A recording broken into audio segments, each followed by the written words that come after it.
Assalamualaikum warahmatullahi wabarakatuh. Lokalpreneur kembali hadir bersama saya Ida Almadani.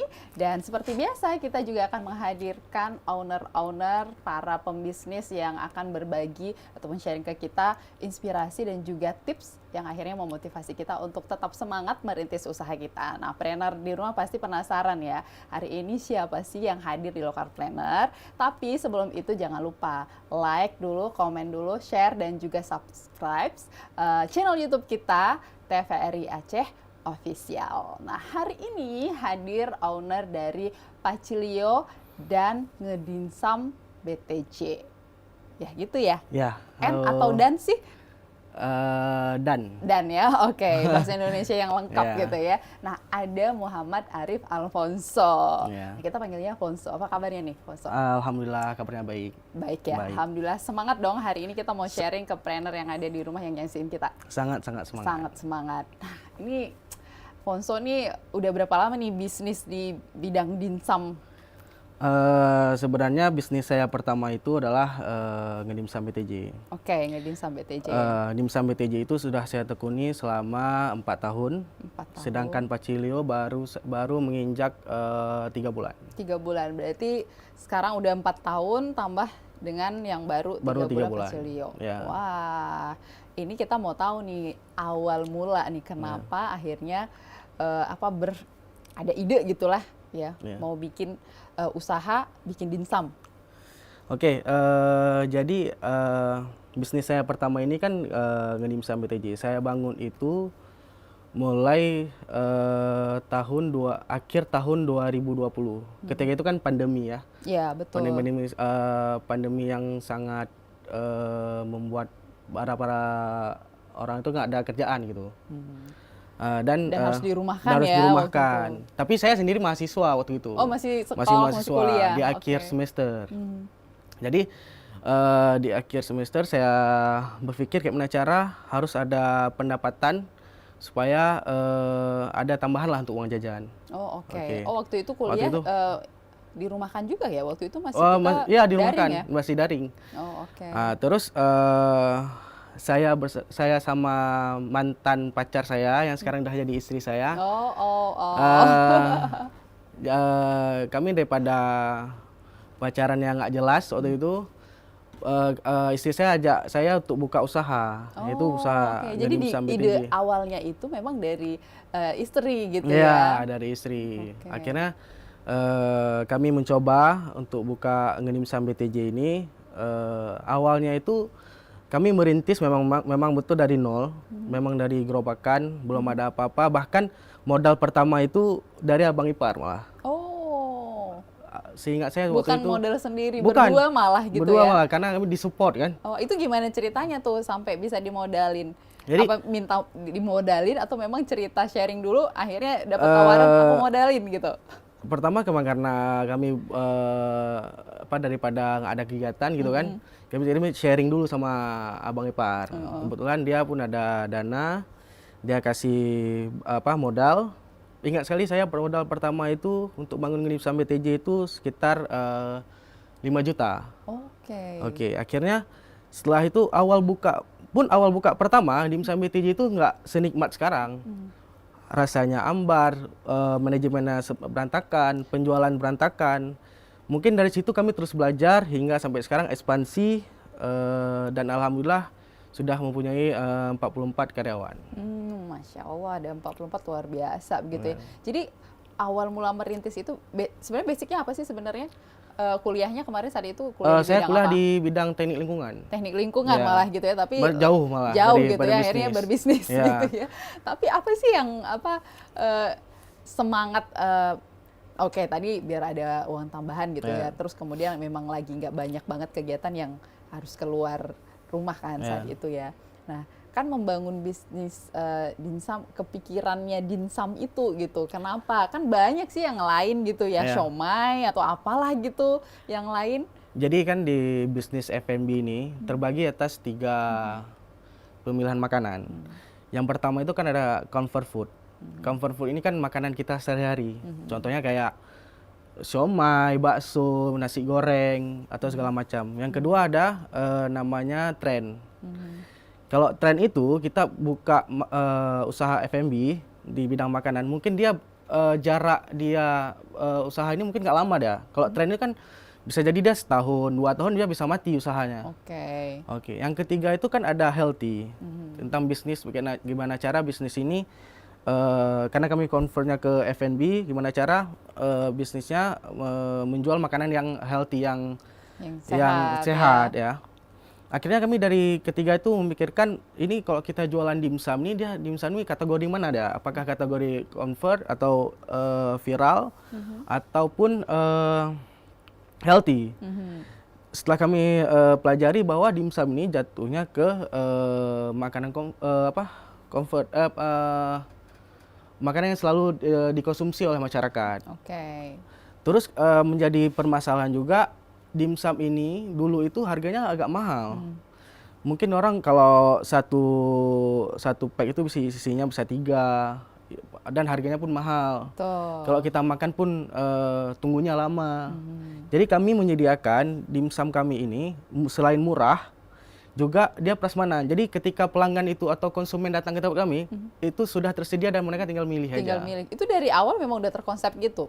Dari awal belum. Itu semenjak kami pelajari. Oh, oke. Maksudnya ini udah pada saat udah mulai saat itu kan tadi katanya rasanya aja dulu masih hambar gitu kan. Masih hambar. Itu kan artinya ada proses kayak terus memperbaiki produk gitu kan. Sampai akhirnya kepikiran bahwa oh, produk ini bisa dijajakan dengan prasmanan dan prasmanan. Sendiri, gitu. Itu kami harus mempelajari dulu dari produk tersebut supaya bisa konsumen bisa menerima produk kami. Itu berapa lama sih waktunya dari yang pertama tadi tuh? Dari yang mungkin sama dari sekali nggak enak, dari bentuk, betul. Mungkin sekitar 3 bulanan lah. 3 bulanan. Dan itu setiap hari dicoba. Dan kemudian masih itu dijual juga. Dijual juga. Dan waktu itu kami menjual dalam keadaan ketakutan, karena kan yang namanya kita bisnis kan jual apalagi F&B, kunci dari makanan itu kan kunci dari F&B kan makanan. Makanan harus enak. Jadi kalau makanan tidak enak ya berarti kita gagal dari F&B. Jadi yakin enggak, deg-degan jalan aja. Jalan aja. Terus ya. Akhirnya alhamdulillah semenjak dari 3 bulan itu sudah mendapatkan semua. Alhamdulillah sampai sekarang berjalan lancar. Baru berjalan gitu. Itu pelanggan pertamanya siapa itu? Itu kok pelanggan pertama kita mungkin udah pasti itu keluarga. Keluarga sendiri. Yang terdekat dulu ya, ring pertama ya. Ring pertama, teman-teman. Walaupun teman-teman beli besok komen yang pedas kan, tapi itu masukan yang sangat berarti bagi kami. Kalau dari keluarga sendiri apa sih yang mereka responnya gitu ya, gitu pertama kali ditawarkan ini karena produk yang mau dijual, dirasa dulu kan gitu, pasti itu gimana respon awalnya? Respon awalnya ketika itu ya, kalau keluarga mungkin kata-kata untuk kami berdua ini mungkin agak pelan mungkin ya. Mungkin ini karena kurang tepung segala macam, kurang dagingnya, kurang rasa segala macam. Tapi kalau teman mungkin langsung bilang, Dani nggak enak nih punya makanan kalian nih, kurang ini kurang itu. Mungkin dari perkataan teman yang bisa mengubah kami. Kalau keluarga mungkin lebih banyak supportnya.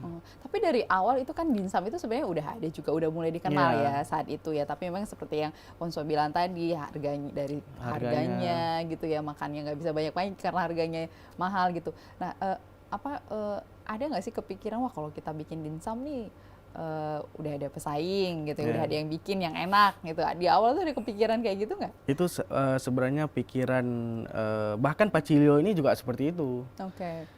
Semua usaha yang kita mulai sekarang, kita kan sudah mulai usaha tidak memulai usaha memunculkan makanan baru.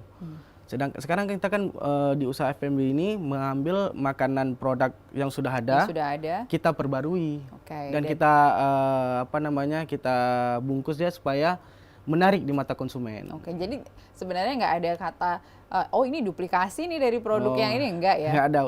Makanan kami ini walaupun murah, rasanya juga enak. Rasanya udah dijamin enak juga enak. Gitu ya. Wah.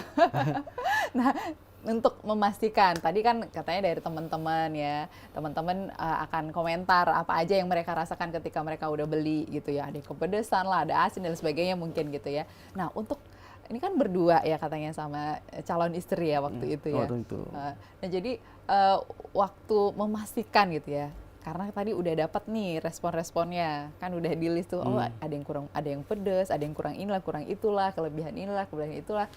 yang memastikan rasanya pas itu dan diyakini ini udah jadi produk yang lebih baik dari yang kemarin? Itu siapa? Onsu atau istri saat itu? Mungkin kalau di usaha kami ini, istri saya memang lebih pintar dalam masak dia. Dia lebih pintar dalam masak dan SDM. Kalau saya tuh lebih ke marketing dan keuangan. Juga sama istri juga keuangan.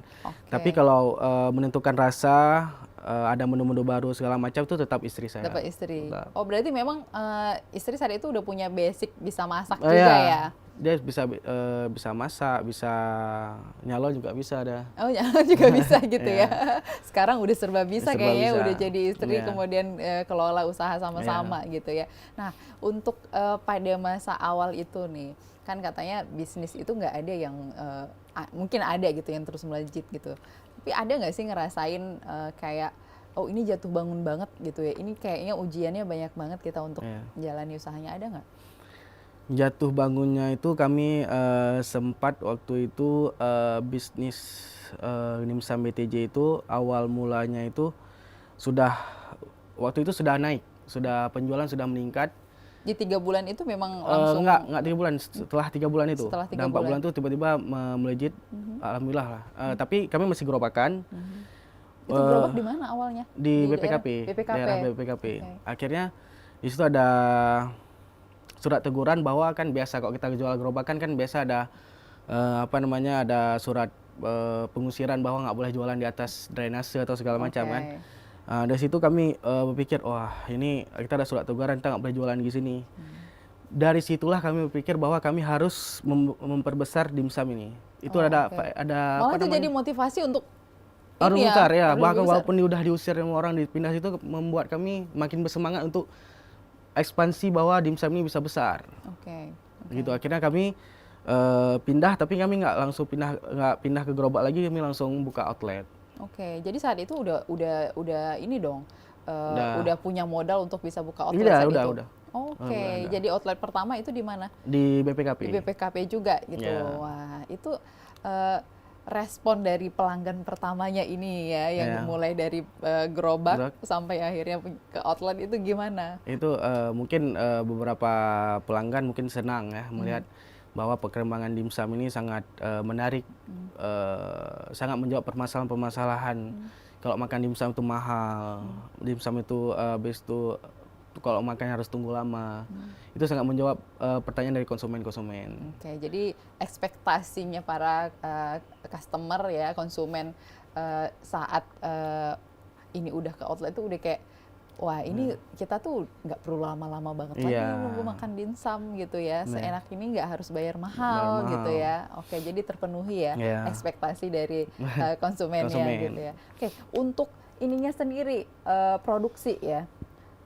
Di awal itu istri semua yang pegang atau berdua atau gimana? Untuk awal produksi memang kami berdua untuk awalnya. Berdua. Jadi kerjain berdua. Belanja segala macam, untuk naik motor berdua. Buat dimsumnya juga berdua. Nggak ada, belum ada karyawan waktu itu. Masih sudah produksi, setelah itu kami jualan juga. Setelah itu kami belajar, akhirnya baru kami baru berbisnis. Karena kan berdagang sama berbisnis itu kan hal yang berbeda. Kalau kita berdagang itu suatu hal yang kita buat, kita produksi, kita jual kembali. Tapi kalau berbisnis itu bisa saja saya diproduksi orang lain, dijual juga orang lain. Bisa saja saya misalnya hari ini saya bangun outlet, kalau bisnis itu kan bisa saja saya hari ini bangun outlet bisa 10 outlet gitu. Tapi orang yang pegang, saya yang punya gitu. Berawalnya kan berdagang dulu. Berdagang dulu gitu ya. Berdagang dulu itu berarti memproduksi produk paten sendiri gitu ya. Menciptakan produk sendiri. Jadi dimsum pertama itu dimsum apa yang dibikin waktu itu? Waktu itu dimsum ayam. Ayam? Dari bahan baku ayam. Jadi ke pasar, itu kapan sih ke pasarnya? Pagi-pagi banget nggak sih? Kami jualan itu kalau mungkin dari produksi sampai jualan tuh bisa jadi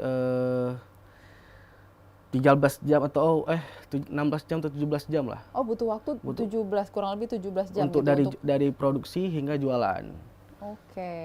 Sampai jam tutupnya. Sampai jam tutupnya gitu ya. Jadi, tapi kalau untuk ngolah dimsumnya sendiri? Butuh Itu kan waktu lama juga nggak sih? itu tergantung Berapa dari banyak yang berapa banyaknya apa namanya dimsum yang ingin kami diproduksi gitu produksi. ya? Oke. Jadi dimsum pertama itu adalah dimsum yang Ayam. bahan ayam. Iya. Nah, sekarang pasti udah ekspansi dong, udah banyak Iya. varian gitu. Nah, sekarang udah berapa? Mungkin sudah 17 menu lah. Sudah 17 varian dari dimsum gitu. dimsum. Nah, itu untuk mendapatkan ide itu tuh gimana? Itu secara ya sekarang kan ada apa namanya gadget kan. Sekarang kan ada Oke. TikTok, Instagram, mungkin belajar dari situ dari Oke, media. jadi dapat banyak referensi Iya. malah dari media sosial begitu ya, dan kemudian mudah nggak sih sebenarnya mengaplikasikan? Kadang-kadang kan kita memang, saya juga bisa lihat dong Iya. gitu kan, saya lihat juga di media gitu, tapi ketika coba kan nggak sama gitu Iya. ya. Nah, kalau dari ngedimsum sendiri, Alfonso sama istri waktu itu gimana sih mengaplikasikan untuk jadi produk sendiri dari apa yang udah didapat dari referensi-referensi yang didapat gitu? Sebenarnya referensi tidak juga dari apa namanya dari media sosial, juga dari kami juga rasa dimsum-dimsum yang udah terkenal. Oke. Kami Oh, coba sampai riset gitu juga ya. Oke. supaya bahan yang kami gunakan tuh sama nggak sama mereka gitu. Tapi dimsum yang di atas kami lah. Oke. Gitu. Jadi itu sampai keluar juga dong. Kalau Sampai di Aceh keluar. kan, kalau Di bisa Aceh kan, dibilang di iya. tahun 2020 itu kayaknya belum ada restoran yang Iya. memang punya dimsum yang dibilang Yang proper levelnya. Ya gitu. Iya. Berarti harus kemana itu waktu itu, sampai kemana Saya aja? sampai ke Medan. Ke Medan Ya, gitu ya. riset Jadi, untuk dimsum kan. oke, berdua sama istri Berdua saat itu? sudah sama istri. Sudah nikah. Ya. Itu tahun berapa sih akhirnya menikah setelah merintis bersama? Nikah tahun berapa ya? 2020. 2021. Oh, aku udah lupa nih anniversary-nya nih, gimana ini? 2021. 2021, berarti setahun itu merintis bersama usaha, kemudian akhirnya berkeluarga Ya, gitu ya. Oh, kisah romantis juga ya ternyata ya, usaha Sebenarnya ini. kami ini kayak couple planner sih sebenarnya. Couple planner gitu ya. Jadi cocok banget gitu ya. Cocok. Pemikirannya tuh nyatu gitu. Oke, chemistry-nya dapat banget ya. Oke. Tapi apa sih yang paling mungkin jadi pelajaran berdua nih? Karena kan banyak mungkin ya, ada yang pasangan yang memang sama-sama bekerja bareng gitu untuk mengurus bisnis sama-sama gitu. Tapi ada nggak sih sebenarnya di situ kendala atau tantangan yang dihadapin? Ini sebenarnya untuk semua couple planner. Saya sering lihat di media sosial ada beberapa banyak sekarang memang ada couple planner yang kayak mahasiswa sekarang pasti banyak dia couple planner. Untuk couple planner itu tantangan paling berat adalah jangan membawa urusan pribadi di pekerjaan. Karena itu sangat-sangat mengganggu. Tapi itu kayaknya sulit ya, karena Sulit, kita kan pasangan itu sulit. gitu Pasangan ya. paling sulit itu. Mungkin saya sekarang masih ada juga. Nggak mungkin nggak ke bawah Nggak kayaknya, mungkin yang di bawa. rumah dibawa ke outlet Lain nggak mungkin. Tapi itu gimana gini, itu tapi settingnya? kami mengusahakan gimana cara jangan sampai lah bawa ke usaha. Karena kan urusan pribadi sama urusan usaha itu beda. Itu udah jadi komitmen berdua Komitmen gitu berdua. ya. Jadi kalau ke bawah juga ingetin, ini nggak di rumah ya gitu ya. Itu pesan-kesan untuk semua couple planner yang ada di Itu ya, dicatat di ya. semua. Catat itu paling penting tuh. Urusan pribadi jangan dibawa ke rumah. Oke. Oke, itu paling penting. Kebalik nggak? Urusan pribadi. urusan usaha jangan dibawa ke urusan rumah jangan dibawa ke usaha gitu. Wah, itu dia. Wah, seru banget. Nah, di tahun keberapa akhirnya punya tadi udah 40 karyawan? Ya. Ya, itu kapan itu mulainya? Itu udah di tahun 2023. 2023 kami udah mulai ekspansi, udah banyak orang sudah banyak orang kenal dimsum, sudah banyak orang Pacilio. Bahkan sebenarnya saya ada satu usaha lagi sama istri itu studio kecantikan. Oh, oke. Itu setelah dimsum TJ kami buka studio, baru setelah itu kami buka Pacilio. Oh, oke. Jadi memang beda ini ya, beda versi lah beda gitu versi. ya. Ini makanan, sana udah ke, udah ke kecantikan gitu F&B ya. dan kecantikan. Wah, bener-bener entrepreneur sejati gitu ya. Jadi pikirannya ya emang bisnis terus ya, ekspansi gitu Karena ya. setiap tahunnya kami berpikir gimana cara kami harus ada usaha-usaha baru setiap per tahunnya. Oh, oke. Harus Ada target itu memang ya? Target. Oh, itu memang komitmen berdua dari Komitmen awal? berdua dari awal. Oh, oke. Jadi Sekecil apapun usahanya. udah ada timeline-nya ya, Ya. timetable-nya gitu. Ini tahun Tahun ini ini, kita ya. bisa bikin apa, Ini kan bisa buka untuk apa? tahun pertama kan saya buka dimsum, tahun kedua saya buka kami buka studio, tahun ketiga kami buka Pacilio. Pacilio gitu. Nah, kita nanti bahas satu-satu ya. Mulai dari dimsum dulu deh gitu. Di awal udah sampai buka outlet, sampai punya karyawan. Itu produksinya seperti apa sih sampai akhirnya harus rekrut karyawan sampai 40? Itu langsung 40 atau memang ada step-stepnya juga? Ada step, karena kan untuk penjualan pertama kan nggak sebanyak sekarang. Betul. Mungkin awalnya karyawan tuh masih 20, 19. Di akhir tahun 2023 baru kami naik ke 40 karyawan karena memang untuk produksinya kami butuh produksi yang banyak karena kan untuk sehari itu kami bisa menghasilkan sekitaran 12.000 pieces. 12.000 piece Pieces dimsum dimsum dengan dan 17 pacilio. varian tadi? Iya. Oke, dan itu tercover dengan 40 40 karyawan. Tadi itu kan dibagi ya? Iya, yang itu di kan ada yang di dapur. outlet, ada yang diproduksi juga gitu. Oke, wah luar biasa. Dan itu continue setiap hari? Setiap hari karena kami menyediakan makanan yang kok bisa itu fresh. Setiap hari kami produksi. Setiap hari Setiap produksi hari. gitu ya. Dan itu memang udah ada hitung-hitungan nggak sih? Kalau ini memang habis dan jadi kewajiban kita memang harus setiap hari produksi.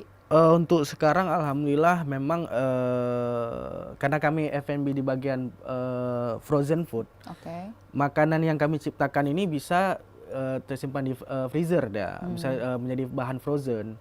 Misalnya nanti ketika makanan ini tidak laku, kami bisa menyimpannya di freezer, besoknya bisa kami jualan lagi gitu. Oh, oke. Dan kalau misalnya di buka reseller pun aman gitu Aman karena gitu. frozen food. Tapi ya. alhamdulillah sampai saat ini kami setiap hari produksi karena memang bahan makanannya habis. Oke. Nah, ini untuk variannya 17 tadi banyak banget gitu ya. Ada nggak varian yang best seller yang favorit banyak orang? Kalau di ngedimsum BTJ itu orang paling suka dengan mentai. Dengan mentainya. Dimsum mentai. Oke. Kalau di Pacilio memang menunya baru 2 mentai dan memang bumbu dari chili oil. Chili oil gitu. Ya. Nah, ini yang sedikit menarik ya karena ini baru 3 bulan ya? Ini baru 3 bulan. Baru 3 bulan. Ini produksi terbaru dari ngedimsum BTJ Produksi gitu. terbaru dari kami, bukan dari dimsum BTJ. Dimsum BTJ tetap dimsum. Oh, oke. Ini Pacilio itu beda. memang dibedakan. Beda brandnya. Oke, outletnya? Outletnya juga beda. Outletnya Kalau juga ini beda. kami sudah ada 3 cabang. Mungkin dalam waktu dekat membuka yang keempat. Oke, saya boleh rasa nggak Boleh, sih boleh, sebenarnya? boleh. Mungkin ini agak pedes ya. Pedes ya? Pedes. Oke, soalnya saya dikasih tahu sama produser review katanya gitu ya. Kalau pedes Ya harus nih, ada minumnya. minuman. Tolong minum. Oke. Gede banget lagi ya. Nge-review tuh kalau gede nanti nggak ada garpu gitu. Ya. Sumpit ada nggak Iya, sumpit? gitu. Oke, kita coba dikit aja. Ya. Oke, saya coba nih ya, trainer di rumah lihat gimana ekspresi saya ketika mencoba ini.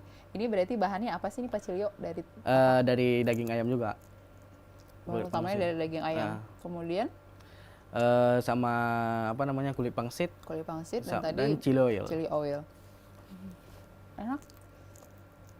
Kalau udah kedua kali Masih enak. udah enak berarti. Apalagi kalau cewek kan suka Iya, pedes. pedas, gurih, asin itu Iya. suka banget. Enak nih pemirsa, pasti teman-teman planner di rumah juga udah ada yang coba ya makan ini gitu ya. Pedas. Ini harus ada air. Pedas. Pak produser nggak ada minumnya. Pedas. Iya benar pedas. Dapat minum, Iya, kita iya, minum boleh. dulu. Oke, thank you. Nah ini produk baru ini responnya gimana, Pacilio? Alhamdulillah semenjak 3 bulan ketika pertama saya buka outlet pertama itu respon awalnya memang belum ada juga konsumen datang. Cuman karena kita memanfaatkan media sosial, kita datang ke influencer datang untuk ke outlet kita. Jadi waktu itu viral dan tidak butuh waktu lama kami langsung buka 2 outlet. Jadi langsung cepet Langsung banget ya? cepat karena kan kami sudah belajar dari beberapa bisnis. Jadi kok ada kesempatan nih langsung kami gunakan gitu. Oke, jadi peluang-peluang itu memang cepet ya Cepet, dibacanya langsung, ya. ya. Oke, keren sih ya. Nah, tapi gimana caranya? Mungkin trainer di rumah yang sekarang juga lagi merintis usaha gitu ya. Kadang-kadang mungkin ada kayak situasi ataupun dia di kondisi stuck gitu ya, nggak tahu ngapain gitu, nggak tahu membaca peluangnya lagi. Nah, itu ada nggak tips dan trik dari Ponso sendiri? Tips dan triknya adalah untuk anak muda semua yang penggiat usaha, cari bisnis yang bisa menjawab permasalahan orang lain. Kata Nadiem Makarim yang punya Gojek itu ya. Kalau usaha kalian bisa menjawab permasalahan orang lain, pasti itu usaha kalian akan mental. Pelanggan kalian bisa jadi tiba-tiba tuh rame gitu. Contohnya nggak mesti jual makanan. Misal dalam kalau kayak bisnis Gojek itu kan terlalu besar. Kalau hal yang paling kecilnya, misalnya kita tinggal di komplek perumahan orang kaya misalnya. Di situ kan pasti orang sibuk semua kan.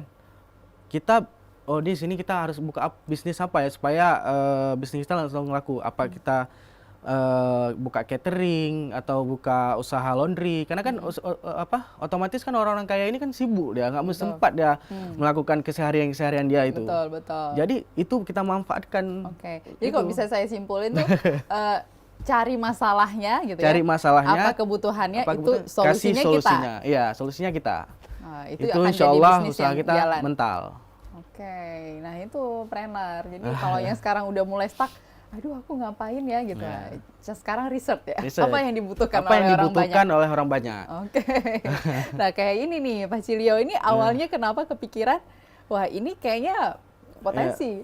Iya, karena saya melihat peluang dari Ngenimsam BTJ, kayaknya kalau saya buka usaha di luar itu yang lagi, misalnya saya buka usaha makanan tapi di luar itu kayak agak ribet. Jadi saya ambil kesimpulan dan sama dengan istri, saya buka aja usaha yang memang agak mirip sama Nimsa. Bahan bakunya juga turunan dari ini gitu ya. Cuma saya modifikasi aja. Akhirnya kan sama dia mental. Dan terbukti ya, baru 3 bulan sudah se-viral ini gitu ya. Nah pemanfaatan, sebelum itu saya mau nanya dulu nih, udah dirasa soalnya, kita mau tahu harganya berapa? Boleh. Nah harganya berapa dibanderol nih? Kalau Dimsum BTJ per piece itu dari 2.500 sampai 3.000. Mulai dari per piece gitu ya. Makanya kalau prasmanan gitu kan udah ada kan, tinggal pilih aja mau yang mana gitu. Tapi harganya nggak sampai mahal lah, karena kita kan melihat bahwa masyarakat di Aceh ini kan pendapatannya kan rendah. Kita kan menjaga itu juga. Supaya bagaimana cara tempat kita tuh rame, konsumen senang sama kita. Ya dengan cara perang harga juga termasuk dalam bisnis ini. Gitu. Jadi di sini ada ini juga sih, dalam konsepnya itu ada peran amal juga ya. Iya, apalagi kan bahan-bahan pokok sekarang kan lagi tinggi-tingginya. Jadi itu semua konsumen kalau lapar makanya jangan Dimsum BTJ. Aman ya. Aman di kantong. Terjangkau, rasa dijamin. Rasa dijamin enak ya. Nah kalau yang ini ada produk frozennya juga nggak sih? Itu kalau ini belum, karena kan untuk chili oilnya kami belum mendapatkan gimana cara untuk menyimpan dalam kurun waktu lama. Itu berarti sekarang masih riset juga, masih dicoba-coba ya. Tapi ini mungkin kayaknya ke arah sana juga nanti ya. Iya pasti, karena kebanyakan memang dari luar daerah minta pacilio itu. Nah ini untuk bahan bakunya sendiri semuanya dari Aceh atau memang ada bahan-bahan tertentu yang memang harus kita order dari luar Aceh? Ada beberapa kayak kulit dimsum kami masih order dari luar. Sudah kami mencoba, kayaknya belum dapat untuk teksturnya belum ketemu gitu. Jadi daripada pelanggan lari kan, mendingan kami order di luar. Jadi ada bahan yang memang kayak ini kulitnya ini masih diproduksi dari orang lain gitu ya. Kemudian kita manfaatkan. Tapi dari segi cost mempengaruhi nggak tuh kalau harus pesan dari luar? Sebenarnya kalau keuntungan itu kan dari Dimsum BTJ dan Pacilio ini kan kalau dari 100% kami cuma mengambil 30%. Yang penting kan putaran itu sangat cepat. itu yang kita jaga, putarannya harus cepat supaya banyak untung gitu. Penting laris manis gitu ya, Iya. udah pasti untung gitu. Untung. Jadi cost untuk beli bahan baku yang di luar tuh nggak jadi masalah. Nggak jadi masalah. Oke, nah kalau untuk frozennya sendiri, kalau teman-teman di rumah mungkin ada yang mau dapetin itu masih ada hanya di outletnya Ngedinsam BTJ aja, atau memang sekarang udah ekspansi juga masuk ke swalayan-swalayan? Mungkin dalam tahun ini kami akan masuk ke swalayan, tapi untuk sekarang orang masih order sama melalui admin kami. Oh oke. Belum Sekarang, belum kami sebar ke swalayan. oh belum ya. Belum. Oke, berarti kalau mau ngambil frozen berarti kita Langsung buy. outlet atau toko frozen dimsum. Oke. Nah, apa sih tantangannya kalau kita buka usaha frozen ini? Sebenarnya tantangan bukan masalah frozennya, masalah kita karena saya di bidang F&B. Jadi ada tiga tantangan di bidang F&B ini. Yang pertama itu banyak sekali pengusaha F&B ini dia buka usaha tuh karena tren. Ngikutin tren Ngikut apa tren, yang akhirnya lagi misalnya happening lagi sekarang? hype-nya itu misalnya es kepal Milo. Itu kan usaha-usaha yang memang kita nggak tahu juga sampai kapan dia bertahan. Cuman itu termasuk kan usaha-usaha tren. Dia bisa cepat malah matinya. Bahkan bisa sampai setahun 2 tahun udah mati usahanya. Yang kedua itu kita harus konsisten. Paling penting dalam usaha itu mau usaha apapun. Konsisten sangat penting karena menjaga konsisten, jangan misalnya konsumen datang di bulan Januari rasanya enak, datang di bulan Februari udah nggak enak makanannya. Gimana cara kita harus mempertahankan Januari mereka datang makanan yang enak, Februari dan seterusnya sampai kita punya cabang-cabang dimanapun makanan kita tetap sama. Oke. Gitu. Dan yang ketiga untuk para bisnis paling penting apalagi di bidang F&B, coba ketika membuka bisnis itu harus ada target. Target marketing itu misalnya contohnya kita targetnya mau jual ke orang tua, apakah ke Gen Z apa Gen Z boleh, Z boleh. Gen Kalau bahasa Z. Indonesia Z ya. Kalau bahasa Inggris Z boleh Gen lah Z, yang mana terserah aja. lah. Atau milenial. Pokoknya zaman now lah. Zaman now. Terserah lah. Fokus kita tuh harus ada fokus. Menjualnya tuh apakah ke mereka atau ke orang tua. Karena misalnya gini, saya buka bisnis steak. Saya khusus jualan tuh orang tua, kan mungkin orang tua kan ompong. Iya. Jadi Gimana yang cara makan gimana daging cara gitu ya? makannya? Kalau kita buka bisnis yang soft, yang untuk umum, kita harus pikir juga bisnis yang untuk umum tuh apa sebenarnya gitu. Berarti target pasarnya kita harus jelas dulu. Iya, target marketnya harus jelas gitu. Oke, dan kemudian marketingnya, cara promosinya tuh, Ya. itu yang kadang-kadang mungkin juga harus ada triknya juga nih Ya. dari Fonso, karena memang media sekarang banyak media sosial, ada Instagram, TikTok, Facebook, WhatsApp dan lain sebagainya gitu ya yang bisa dimanfaatkan. Ya. Tapi kan nggak semua orang berhasil begitu Berhasil. untuk promosi dari media itu. Itu gimana caranya, tips dari Fonso? Jadi sebenarnya media sosial ini sangat di bisnis ini sangat penting. Karena kita kan pribadi kita kan nggak terkenal. Kita harus kalau kita kan buka usaha itu harus harus berusaha lagi supaya kalau kita nggak ada media sosial ya, contohnya kita harus ke jualan gerobakan misalnya. Kita harus ke kampung A, ke kampung B, kampung C, memperkenalkan bahan kita nih. Jadi di sana butuh biaya juga jadinya, waktu ya. Lagi. Tapi dengan adanya media sosial, kita bisa mendatangkan influencer datang ke tempat kita. Oke. Kunci dari F&B itu adalah makanan kita tetap harus enak. Enak. Itu kunci karena pertama. ini penting karena pengalaman saya juga gitu ya. Kadang-kadang ada yang memanfaatkan influencer itu. Ya. Waktu kita datang zong. Jadi gitu untuk apa kita ya viral sebentar, akhirnya konsumen udah nggak mau makan lagi. Oke. Paling penting dalam bisnis F&B itu adalah makanan enak. Jadi makanannya harus enak. gitu ya. Iya, harus pure enak. Terus baru kita dibarengi dengan influencer datang ke tempat kita, memperkenalkan, promosi, ya seperti itu. Pakai modal nggak sih? Itu yang mungkin deg-degan juga. Modalnya berapa sih kalau kita pakai cara yang kayak Fonso gitu? Untuk promosi sebenarnya tergantung dari influencer-influencer yang datang gitu kan. Kalau kita mau influencer yang agak terkenal sedikit kan memang harganya memang mereka kasih yang mahal. Kalau influencer yang agak di bawah mereka kan harganya agak murah gitu. Semuanya ada rate-nya. Ada rate-nya gitu. lah masing-masing. Nggak bisa kita sebutkan takutnya nanti. Iya betul. Nanti, itu kan udah lain ya, nggak boleh disebutin ya. Tapi nanti boleh kalau pengen tahu mungkin boleh DM ya, boleh ya, biar sharing juga mungkin buat teman-teman yang sekarang sedang merintis gitu ya, takut mungkin salah satu apa ya kan nanti kalau modalnya nggak cukup gimana gitu. Nah selain itu gitu ya, kan kita tuh produk itu juga harus ada brandingnya juga gitu ya, mulai dari ownernya sendiri gitu ya, untuk membangun trust tadi, kepercayaan dari si customer kita gitu. Nah itu apa yang dilakukan Fonso dengan teman-teman di Ngedinsam, di pokoknya di semua usaha tadi yang 3 tuh, apa yang kalian lakukan gitu untuk supaya untuk membangun branding dari semua produk ini sehingga benar-benar percaya, oh ini enak, oh ini murah tapi pasti dijamin enak, itu apa? Jadi apa namanya, untuk anak-anak muda yang ingin membangun bisnis, apalagi kita kan seperti bisnis retail ini kan, kita itu harus selalu berinovasi. Inovasi itu sangat penting karena tidak cuma dari segi bisnis, dari segi apa namanya, dari segi makanan, menaikkan produk kita itu kan dari segi brand. Brand itu sangat penting karena supaya orang mengklaim bahwa Ngedinsam BTJ enak itu, Ngedinsam BTJ enak dan Bacilo enak itu karena karena kita mempromosikan brand itu bahwa makanan itu memang enak.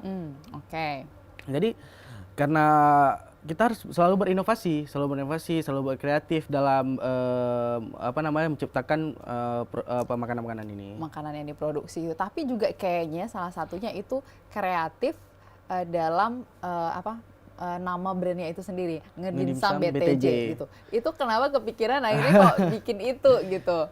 Jadi sebenarnya awalnya itu nama Ngedinsam ini bukan Ngedinsam BTJ, Ngedinsam BNA. Tapi kalau dilihat-lihat kalau namanya BNA udah sering lah, Banda Aceh udah terlalu khusus banget, udah terlalu khusus ke nama BNA. Harusnya jadi, lebih luas gitu lebih luas kok, ya. Apa ya kira-kira ya, karena saya cari-cari tahu lagi, mungkin kok ganti dengan BTJ, mungkin Banda Aceh, karena kan kalau di tiket pesawat itu kan BTJ. Betul, kode ini kodenya kita ya. BTJ, walaupun saya waktu itu belum pernah naik pesawat loh. Oh, oke. Jadi tahu BTJ dari itu istri saya, karena istri saya sering naik pesawat, kok saya nggak pernah naik pesawat. Atau mungkin lagi diangein ya. Saking sedihnya saya belum pernah naik pesawat. Oke, tapi sekarang kayaknya udah bolak-balik naik pesawat nih ya. Alhamdulillah. Oke, jadi malah awalnya kayak gitu ya. Gitu, saya gitu, nih mungkin kita buat, tapi saya tahu bahwa kalau kode dari pesawat itu BTJ itu saya tahu. Oke. Saya memastikan bahwa istri saya BTJ itu betul nggak? Ya, dan menarik juga karena memang ini masih jarang orang dengar kalau kecuali memang yang sering memang beraktivitas di bandara begitu ya. Oke, jadi akhirnya Ngedinsam BTJ gitu. Itu pakai debat juga nggak sih berdua? Kebanyakan dari kalau kami ngomong berdua tuh nggak sering berantem gitu. Sering bertukar pikiran aja. Karena tadi chemistry-nya udah dapat banget gitu, jadi kayaknya nyambung banget ya. Istrinya sampai geleng, masa sih gitu ya, kayaknya gimana gitu. Nah apalagi nih yang mungkin yang jadi apa ya, hal yang ada sebelum saya tanya apalagi gitu ya, biar trainer di rumah juga jadi semakin semangat gitu, omset yang didapat, gitu, udah bisa dapat apa gitu, selain tadi udah di spill sedikit bolak-balik naik pesawat udah gitu kan, udah kebayang dong. Nah itu apa, berapa tuh omset yang didapat? Aduh. Kisaran lah, nggak yang pasti banget nominalnya. Boleh bilang? Iya, mulai dari berapa sampai berapa kira-kira gitu per bulannya? Nggak bilang makanya, boleh nggak usah bilang. Kira-kira aja biar jadi motivasi gitu. Jadi kalau buka F&B itu ternyata semenjanjikan itu gitu. Mungkin kalau dari 2 usaha ini sekitaran. Oh berat nih kayaknya soal nominal. Oke, saya ganti pertanyaannya. Sekitaran. Udah bisa beli apa? Udah apa yang kebeli yang dicita-citakan? Mobil udah. Mobil udah, Udah. tanah udah. Tanah mau. Mau beli. Mau beli. Toko ini udah toko sendiri. Toko belum, masih sewa semua. Masih sewa semua gitu, tapi Iya. udah bisa sewa toko. Jadi udah kebayang dong ya berapa penghasilan dari usaha di bidang F&B khususnya Dimsum dan juga Pacilio ini ya. Udah Iya. kebayang ya. Iya. Jadi motivasi nih untuk trainer di rumah yang mungkin sekarang lagi bisnisnya kecil-kecilan gitu ya, tapi ketika sudah melihat apa yang disampaikan oleh Fonso, jadi lebih semangat lagi. Ya. Mungkin mudah-mudahan nanti bisa kayak Fonso juga ya, Amin, punya amin, banyak amin. outlet gitu ya. Nah, jadi balik lagi ke pertanyaan saya tadi, apa yang paling penting yang mungkin dari Alfonso yang kayaknya ini clue yang paling harus diketahui oleh pembisnis, khususnya pembisnis muda gitu ya, Clue-nya maksudnya ke untuk membangun usaha itu yang nggak boleh enggak ada Ya, di boleh seorang enggak. pembisnis. paling penting itulah yang tadi kita sudah omongin, itu konsisten. Konsisten. Konsisten tuh harganya mahal. Konsisten itu harganya adalah kesuksesan. Dibayar oleh sukses. Karena banyak pembisnis misalnya nih nggak konsistennya, hari ini mereka buka, seminggu mereka buka, minggu kemudian dah bukanya 5 hari, liburnya 3 hari. Besok soal rasa lagi, apalagi bilang BFMB kan paling penting kan rasa. Hari ini enak, minggu depan udah nggak enak gitu. Ya, karena Paling hasil penting- tangan itu nggak selalu sama gitu Iya, ya. betul. Oke, tapi kalau kita sendiri tuh resepnya udah ini dong yang udah pakem, udah ada Iya, udah ada takarannya udah ada masing-masing. takaran Iya. masing-masing gitu, dan itu dikontrol langsung oleh kalian berdua atau memang udah sekarang tuh udah lepas aja sama yang tim produksi, mereka udah paten banget lah ngerjainnya. Untuk sekarang kami sudah ada manajemen, sudah Oke. ada manajernya, sudah ada head kitchen yang ngatur. Kalau head kitchen udah ngatur ke bagian produksi, kalau untuk manajernya udah ngatur ke outlet, ke penjualannya. Oke, jadi sebenarnya dari manajemen sudah seprofesional itu Seprofesional. gitu ya. Jadi udah teratur. Jadi untuk karyawan yang 40 orang ini juga udah benar-benar tahu job desk Iya, job desk masing-masing. masing-masing. Gitu. Karena istri saya juga dia juga ada kuliah di bidang psikolog. Jadi Oke. kalau open recruitment itu dia di bidang bisnis saya ini dia bagian SDM-nya. Oke, jadi mungkin dia paham sudah banget ya. paham lah karakter-karakter dari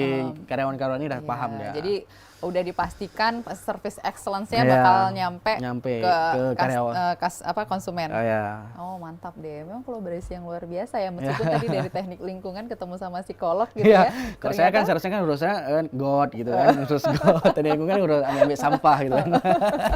Tapi ternyata bisa sampai di tahap itu. Iya. Pernah nggak sih kebayang ya karena dari awal tuh ya dari gerobak gitu. Pernah nggak kepikiran kok bisa ya ternyata bisa sampai di tahap ini? Untuk awal mulanya sebenarnya kami belum pernah memikirkan sampai ke tahap ini. Maksudnya awalnya ya untuk kehidupan sehari, misalnya namanya pacaran waktu itu kan belum memikirkan untuk menikah. Oke, masa Mungkin depan itu nggak jelas nggak mau jelas apa yang bawa mau didapat Jadi gitu. uang yang kami dapatkan hari ini mungkin kami mau bawa ke foya-foya atau gimana? Ya, Tahu lagi. pokoknya hari Minggu bisa Ya hari jalan-jalan Minggu ke jalan-jalan Lampung gitu, ya, bisa makan di walaupun Lampung. uangnya sedikit tapi nggak kami bawa untuk ke masa depan. Itu uangnya untuk di situ ya habis itu. Berarti di awal memang nggak ada cita-cita punya usaha yang memang bakal besar. Ada tapi Ada. nggak kepikiran. Nggak kebayang Nggak sampai kayak kebayang. gini. Ya, itu sih. Wah, luar biasa sih. Kalau orang tua bilang apa sih? Kalau orang Ini tua, kan karena kan dari Iya, ada kayak dari- tangga gitu, dari iya. tangga pertama sampai ini. kalau orang tua sangat support apa yang kami lakukan, apalagi orang tua saya pribadi, orang tua istri saya sangat support apa yang kami lakukan dari awal. Ketika kami bahkan ketika usaha ini sudah maju, sudah jalan, orang tua itu bilang sama kami, kalian seharusnya sudah nggak boleh lagi kayak gini, nggak boleh lagi pacaran. Kalau bisa kalian nikah lah, mungkin karena dengan kalian nikah rezeki kalian makin banyak gitu. Oke. Dan alhamdulillah setelah kami nikah, setelah kami Terbukti punya apa anak, yang disampaikan. alhamdulillah Sekarang udah punya anak. udah punya anak satu. Alhamdulillah Ya. gitu ya. Mudah-mudahan berkah terus ya. Amin, amin, Nah, amin. balik lagi ke usaha kita nih. Ini kan sekarang juga ada tuntutan lain gitu ya. Ya. Kalau khususnya lagi kalau di Aceh kita tuh ada sertifikasi halal, ada BPOM dan lain sebagainya. Nah, kita udah punya itu nggak sih semuanya? Baru-baru ini kami lagi ngurus CV untuk perusahaan kami. Setelah itu baru kami urus BPOM dan hak paten dari kedua usaha kami ini. Oke, berarti sekarang lagi proses Apalagi pengurusan proses. CV-nya dulu Karena kan gitu ya. untuk urusan itu kan lama ya, nggak sebentar ya. Mereka nanti tim mereka datang ke tempat kita untuk ngecek dulu semua. baru bisa mengeluarkan label BPOM atau halal. Ya, tapi persyaratan udah Ya, mendukung semuanya lah ya, ya. alhamdulillah. Nah, untuk mengelola karyawan, oke sebelum itu ini dulu deh, karyawan yang 40 itu orang mana sih yang direkrut? Apa memang ada kayak ada beberapa yang udah hadir di sini tuh kayak memberdayakan orang-orang yang memang Sekitar gitu. sekitar atau memang orang-orang yang mereka butuh bantuan biar mereka mendapatkan penghasilan itu. Ada nggak? Gitu. Kebanyakan orang-orang kerja di tempat kami itu orang-orang Banda Aceh. Orang luar ada juga, tapi kami lebih memerlukan lebih mengutamakan orang-orang Banda Aceh supaya mereka pun karena kami tidak menyediakan tempat tinggal. Oke. Terus kebanyakan yang daftar juga anak-anak mahasiswa yang lagi kuliah juga banyak kerja sama kami. Oh, gitu. jadi freelance gitu Freelance. ya. Oke. Dan sulit nggak sih sebenarnya mengelola karyawan yang udah bisa dibilang ini cukup banyak gitu ya. Untuk akhirnya kita percaya, karena kan ini kita sudah mempercayakan apa yang sudah kita kerjakan gitu ya dengan berbagai macam ujiannya gitu ke orang banyak gitu. Itu gimana, sulit nggak membuat mereka jadi sesuai dengan apa yang apa yang kalian kita mau harapkan? ya. 40 karyawan ini kan wataknya berbeda-beda, pemikirannya kan beda-beda. Mungkin untuk menyatukan mereka dalam hal pekerjaan mungkin kami sering briefing gitu. Misalnya dalam seminggu bekerja kami briefing 2 kali gitu atau 3 kali supaya mereka tidak keluar dari jalur kerja. Oke. Itu lebih ke istri saya sih. Istri saya kan ngerti dia soal SDM. Oke. Gitu. Jadi nggak terlalu ada masalah Nggak sih ada sebenarnya. masalah karena udah ada pakarnya kan. Gitu. Jadi kalau untuk tiap hari tuh kita bisa melayani berapa orang sih kalau di outlet? Mungkin sekitaran berapa ya?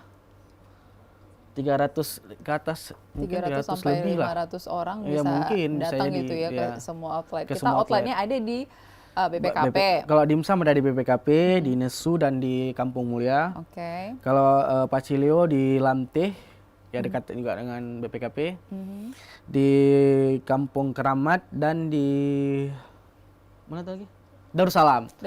Dan yang bakal ke depan buka di Nesu, oke? Oh, Jangan lupa mampir. banyak banget, saya sampai nggak hafal juga tadi tempatnya di mana aja gitu. Tinggal buka akun Instagramnya gitu ya. Pasti. Nanti di sana bisa dicek semua di mana aja sih ada outlet ini. Kemudian kalau mau makan bisa pergi ke outlet terdekat. Outlet terdekat. Gitu ya. Insya Allah kami bakal ada di daerah-daerah kalian semuanya. Nah, jadi jangan khawatir, pasti bisa makan dimsum dan juga pacilio.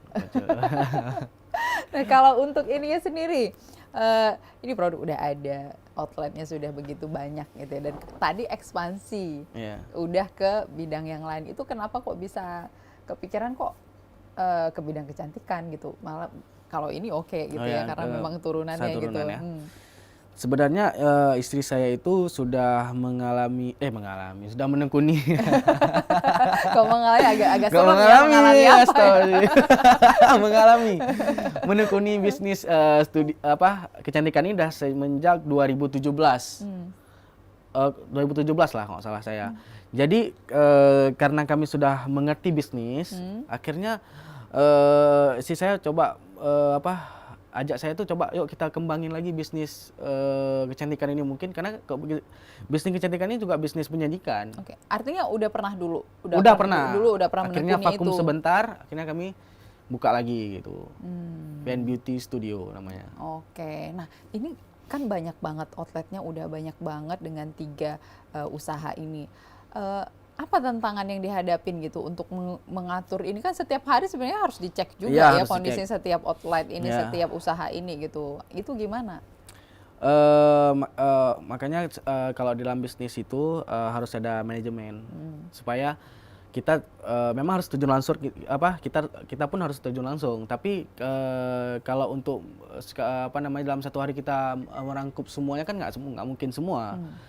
Maka oleh karena itu kita ada manajer yang ngatur, ada yang head kitchen gitu. Bahkan di Pacilio pun udah ada manajer. Udah ada manajernya gitu ya. Jadi karena saya kan udah ada basic waktu buka dimsum ini. Bahkan pertama saya buka Pacilio itu gerobakan malah. Mungkin kalau dipikirin orang kan ngapain dalam gerobak, satu gerobak itu udah ada manajer. Oke. Orang Kan nggak expect, betul. ngapain di satu gerobak udah ada manajer. Oke. Karena saya ingin ekspansi terus, ya saya tekan aja manajernya. Kok misalnya kayak gimana cara dalam 1 bulan ini saya harus buka 2 outlet, 3 outlet, 4 outlet. Nah gitu. Jadi dia yang yang memikirkan, saya yang kasih kasih ide-ide segala macam saya kasih sama istri, dia yang menjalankan. Gitu.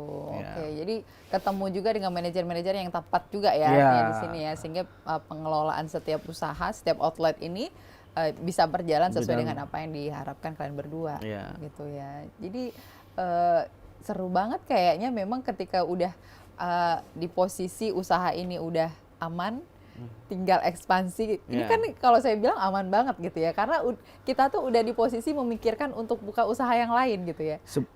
Sebenarnya ini hal-hal yang kami takuti sebenarnya. Oke, takuti gimana maksudnya ini? Kebanyakan pengusaha itu ketika grafiknya naik, ketika penjualan sedang naik, mereka tidak pernah memikirkan bahwa bagaimana ke depan itu kalau ketika turun tuh bagaimana. Sedangkan kami selalu berpikiran bahwa usaha ini tidak mungkin naik terus ya, pasti ada turunnya. Oke. Ketika sekarang ini kan lagi naik, ketika dia sedang naik, kita sekarang yang harus kita pikirkan bagaimana cara usaha ini waktu turunnya langsung mental naik lagi gitu.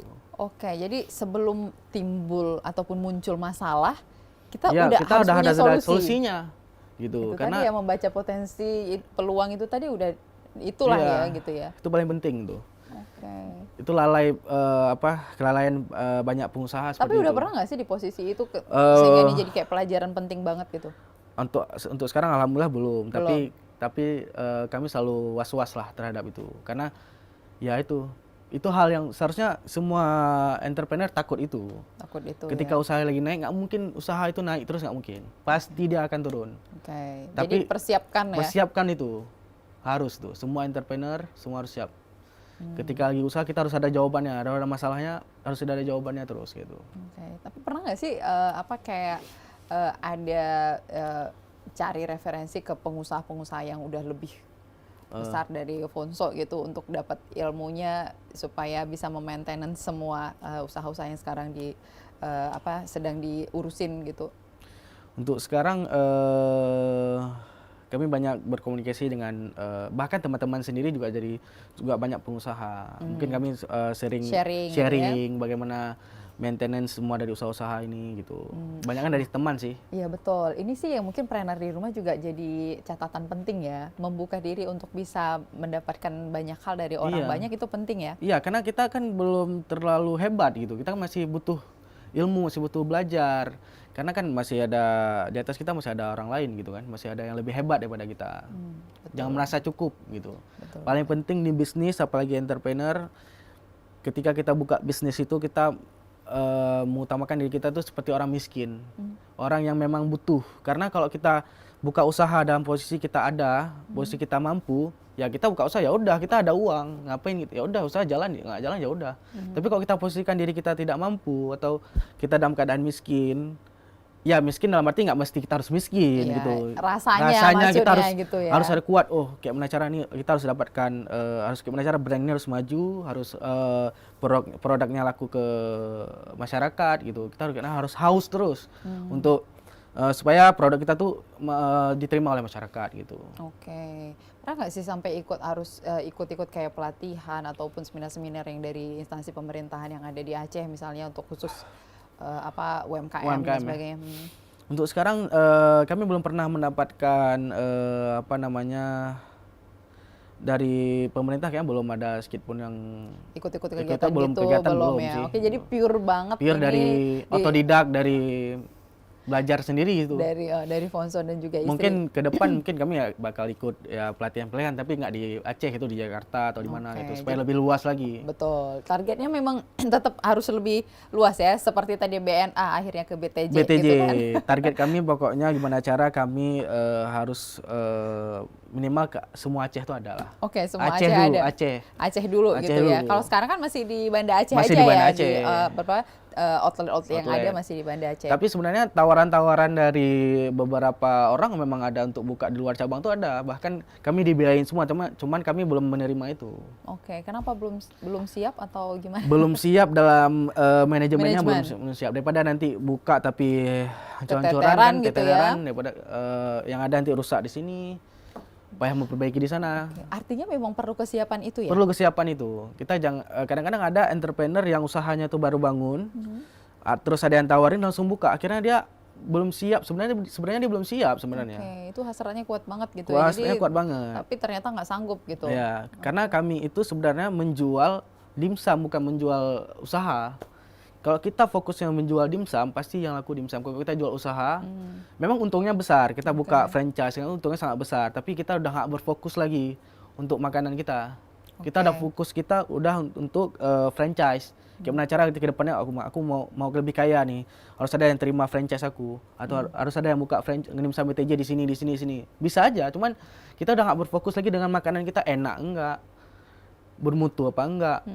Udah nggak bisa tidak diterima lagi. Jadi fokus apa dengan apa yang kita jual gitu ya. Gitu. Oke, Itu paling bukan penting. usahanya gitu ya. Oke. Nah, ini karena memang kalau bilang tadi customernya yang datang bisa sampai 300-500 orang gitu bisa datang. Ada nggak sih yang datang dari luar Aceh yang memang ini kenalnya mungkin karena viral di salah satu media sosial gitu. Udah ada nggak ketemu Waduh, gitu?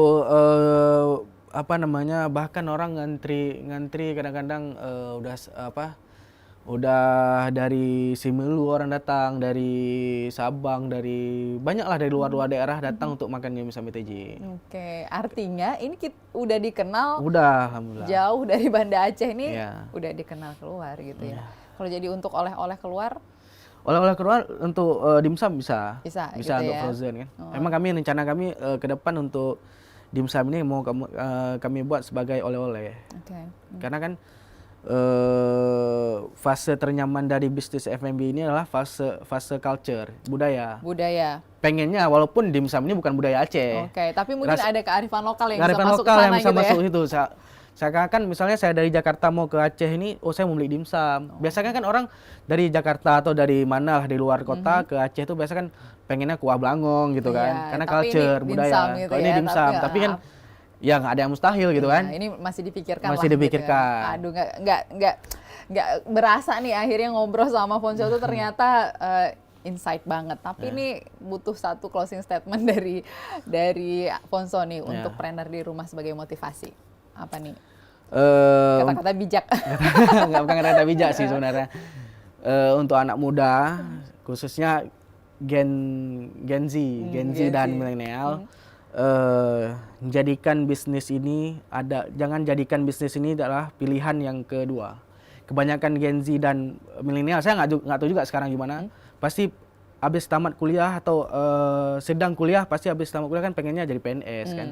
Memang itu yang laku ya. Ya memang itu kan tidak masalah juga sebenarnya. Cuman kalau kalian menjadi entrepreneur itu, kalau kalian ingin jadi entrepreneur sejati dari awal itu, kalian harus berpikir bisnis itu adalah pendapatan awal kalian. Oke, itu yang bikin kita jadi mandiri. Ya, jadi mandiri. Oke, terima kasih Alfonso nih atas waktunya hari ini sharing banyak hal di Lokalpreneur. Mudah-mudahan benar-benar menginspirasi dan juga memotivasi teman-teman trainer yang ada di rumah. Terima kasih juga nih teman-teman yang udah menyaksikan kita, dan jangan lupa saksikan kita terus Lokalpreneur di channel YouTube kita di TVRI Aceh Official. Akhirnya saya Ida Almadani, sampai jumpa di Lokalpreneur lainnya bersama dengan trainer-trainer lain yang ada di Aceh. Assalamualaikum warahmatullahi wabarakatuh.